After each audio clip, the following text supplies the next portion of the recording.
Hi, friends. Have you ever used your tongue to taste things? Just kind of thought about it as you were eating it?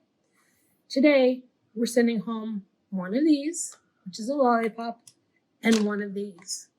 Take it out with an adult's permission and taste it. See what you taste. Does it taste spicy? Is it salty? Is it sweet? Is it sour? You can write it down if you'd like, or you can just talk about it with the adult that's with you. But you cannot eat this on your own. You have to have a parent's permission. You can also see what else you have around the house that your adult says it's okay.